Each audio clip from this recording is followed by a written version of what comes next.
Olá, seguidores da página História Regional Baixada Santista. Hoje estamos aqui para a nossa terceira aula. Mas antes da gente começar a falar sobre a terceira aula, eu tenho uma pergunta. Você sabia que na Baixada Santista já aconteceu um maremoto? Já teve um maremoto aqui na Baixada. Mas antes disso, vamos relembrar a primeira aula.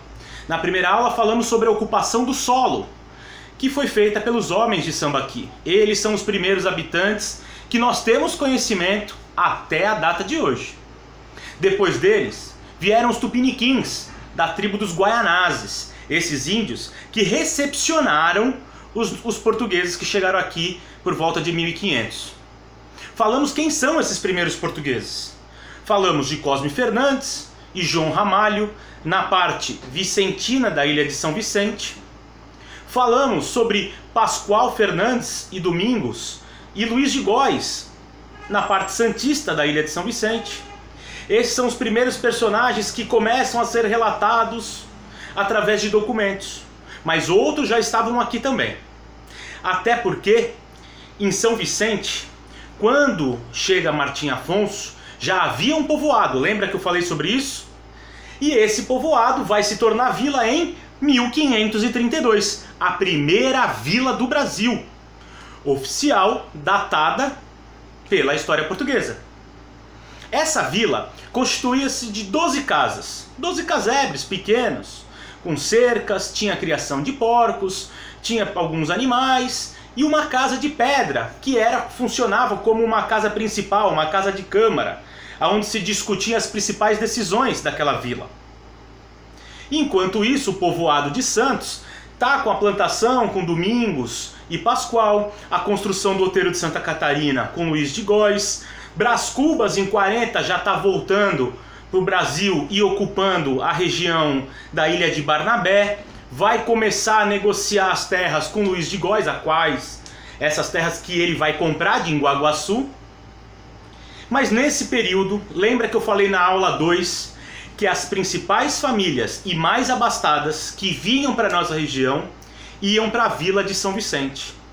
Até que, em 1541, nós temos essa data aproximada, segundo a historiadora Vilma Terezinha, mestre na história regional. Ela fala que esses documentos não são tão precisos, porque não tem número de vítimas ou destruições. Sabe-se que a primeira vila, tá? Ela cita isso no site Novo Milênio, a primeira vila ela está embaixo d'água. Não é onde nós conhecemos.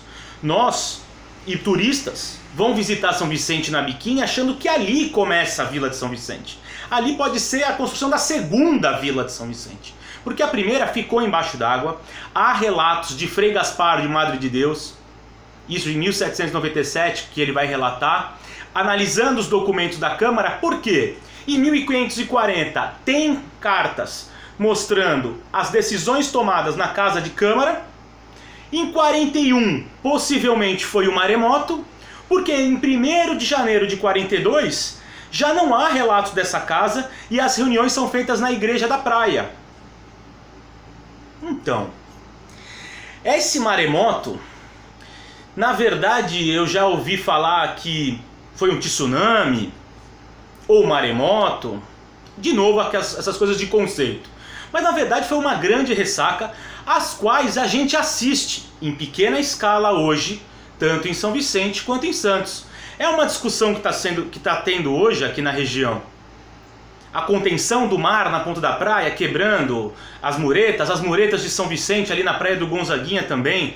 Sabemos que 99% dos dias o nosso mar é calmo, parece uma piscina, mas quando há agitação, há uma forte onda. Só que naquela época os portugueses nem sabiam o que poderiam acontecer. Imagina você, chega numa terra nova, tô numa vila e do nada vem uma grande ressaca, ou maremoto, como queiram chamar, ou como queiram dizer.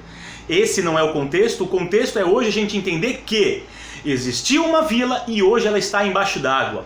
Tanto que é relatado que em 1543 a vila de São Vicente vai gastar 620 contos de réis para fazer o primeiro salvamento aquático. Lá eles vão indicar a região aproximada e mergulhadores vão descer para resgatar o Pelourinho, o primeiro Pelourinho de São Vicente, que há relatos que ele está no Museu Paulista, e o primeiro sino da igreja, e entre outros objetos. Então nós sabemos que houve um maremoto, as casas foram destruídas, a reunião acontece num lugar diferente em 42, há relatos em 43 do salvamento desses itens, então não foi, se quiserem chamar de ressaca, não foi uma ressaca leve, foi uma ressaca suficiente para destruir 12 casas, uma casa de pedra, um pelourinho de pedra e derrubar um sino de uma igreja e colocar a igreja embaixo d'água. Foi uma coisa muito violenta por parte da natureza. Então nós estamos começando a entender essa constituição das vilas e o que está acontecendo com a Baixada. Segundo Vilma Terezinha também, no site Novo Milênio, ela fala que uma grande parte dos habitantes de São Vicente não vão permanecer em São Vicente, mas não quantifica. Só cita que eles vão para uma região mais protegida. Nós sabemos que um grupo vai formar a segunda vila em São Vicente, mas outro vem para aquele povoado que está se formando em Iguaguaçu, em frente à Praia do Consulado, na frente do Outeiro de Santa Catarina. E aí, na próxima aula, nós vamos falar sobre a fundação da Vila de Santos, em 1545, com Brás Cubas, e o que começa a organizar entre Santos e São Vicente. Outras cidades vão entrar na história, como Bertioga, ok? Então até a próxima aula, pessoal. Valeu! Olha, compartilha aí, dá um link, coloca no sininho, inscreva-se e ajuda a compartilhar. Obrigado!